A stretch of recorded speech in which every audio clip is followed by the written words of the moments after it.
Your Excellency, my brother, Prime Minister Dr. Abiy Ahmed, Excellencies, heads of state and government, honorable ministers, distinguished guests, ladies and gentlemen, it is my singular honor and deep privilege to address you on this important occasion, the inauguration of the Grand Ethiopian Renaissance Dam, a moment of monumental significance. I congratulate the government and the people of the Federal Republic of Ethiopia on this historic achievement. The Grand Ethiopian Renaissance Dam is not only a feat of engineering ambition, it is also a bold affirmation of Africa's capacity to shape its own destiny, marshal its resources, and deliver transformative infrastructure in pursuit of prosperity. Today, as we celebrate this milestone, we also reaffirm the enduring bonds of brotherhood, cooperation, and shared vision that unite our nations across the Horn of Africa and the wider Nile Basin.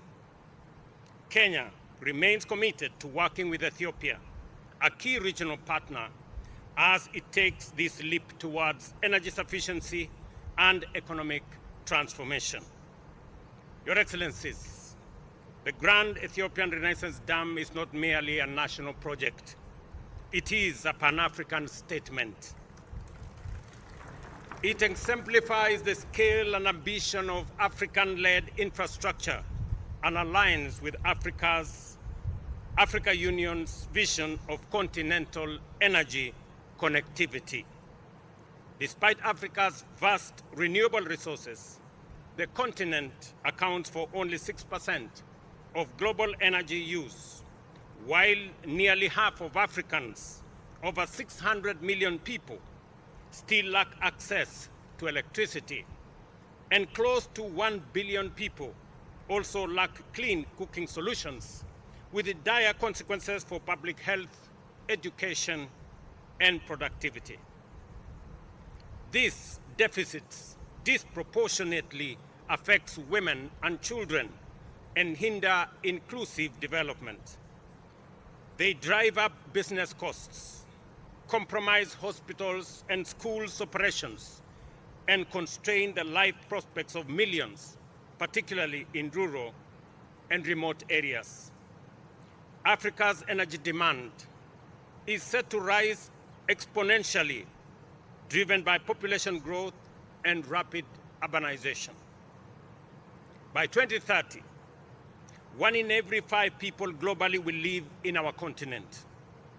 Meeting that demand sustainably will require doubling current energy investments, with at least 2/3 directed towards clean energy, like the feat of engineering just behind us.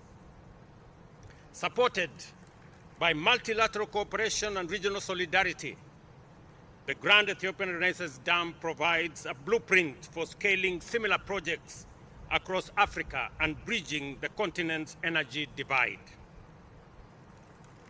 Distinguished guests, Kenya's partnership with Ethiopia on clean energy is a living example of regional integration. In 2022, Kenya began importing 200 megawatts of hydroelectric power from Ethiopia under a 25-year hydro power purchase agreement. This power is transmitted through a 1,045-kilometer Ethiopia-Kenya interconnector, a vital component of East Africa's power pool. Beyond affordability, this energy unstable supply enhances grid reliability, particularly during droughts when hydropower output is volatile. With Kenya's peak demand exceeding 2,300 megawatts and rising, this additional capacity strengthens our reserve margins and reduces supply deficits. I have already had a conversation with Prime Minister that we will be having an extended conversation on whatever reserve power that is available from this dam we are ready to sign a power purchase agreement so that we can offtake some of the power from this important dam. Reliability is especially critical for special economic zones, industrial parks, ICT hubs, and agro-processing facilities, all of which require consistent and affordable power to drive Kenya's development agenda. Additionally, this cooperation advances Kenya's climate and development goals, with more than 90% of our electricity already sourced from renewable sources. We remain committed to achieving 100% clean energy mix by 2030. The Grand Ethiopian Renaissance Dam strengthens this transition by integrating zero-emission power into our grid and reducing reliance on fossil fuels. Importantly, it also supports Kenya's national development priorities under Vision 2030 and the bottom-up economic transformation agenda by expanding access in undeserved regions, empowering young people and women entrepreneurs, and promoting green industrialization. Excellencies, allow me to restate Kenya's commitment to constructive engagement in the wider Nile Basin discourse. We recognize the Nile's centrality to the lives and livelihoods of millions. Its shared use must be governed by principles of equity, sustainability, cooperation, and mutual respect. Kenya is firmly committed to safeguarding collective interests while working with brothers and sisters in our region. We believe that no country should be denied the opportunity to unlock a huge resource like the one that we are launching today, because indeed it becomes a shared resource. Ladies and gentlemen, we commend the progress that has been achieved and urge continued cooperation between all our countries. And I want to commend the people, government, and more particularly my brother, Prime Minister Abiy, for this monumental achievement. Listening to you, Prime Minister Abiy, you not only inspire your own people in Ethiopia, you inspire our people in the region.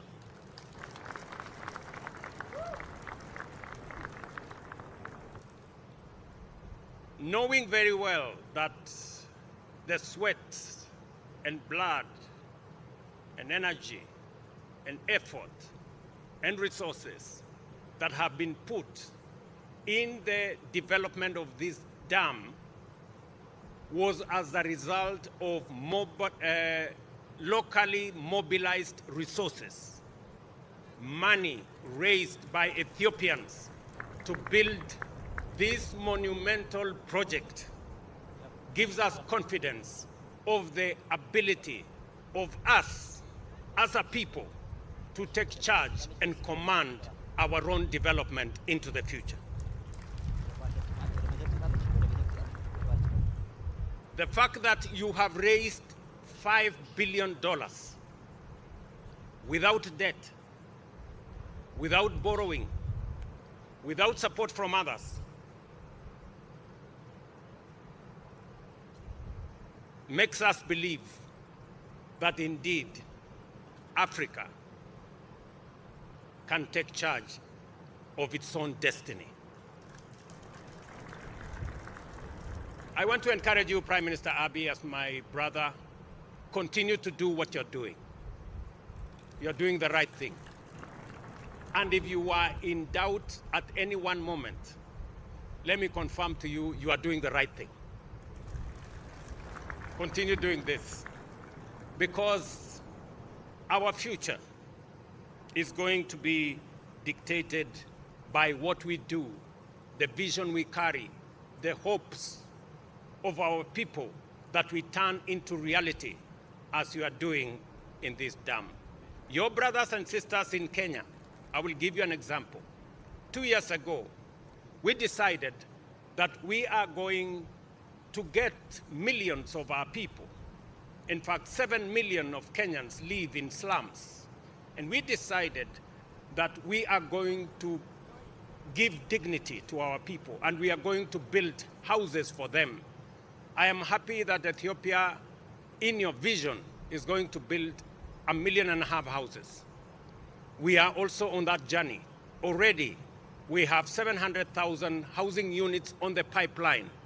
We are already constructing 170,000 houses as I talk to you. And Kenyans, from their own resources, without debt, without support from others, have raised $4 billion worth of projects under the housing program. It confirms to you that what you are doing in Ethiopia is what we are doing in Kenya, and that is what we should be doing in our region. That way, we can emancipate our people from debt, from begging across borders, and take charge of our own development.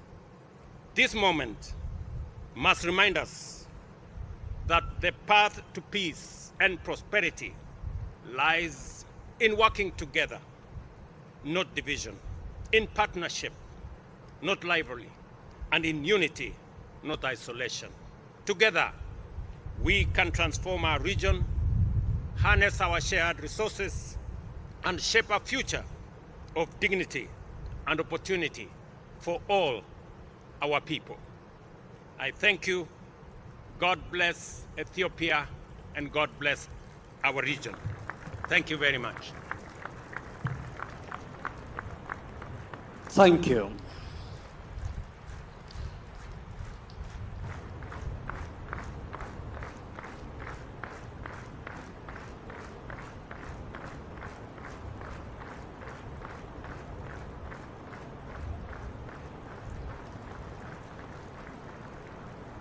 For the next speaker, the microphone will come to you. Your Excellency, Miamor Motley.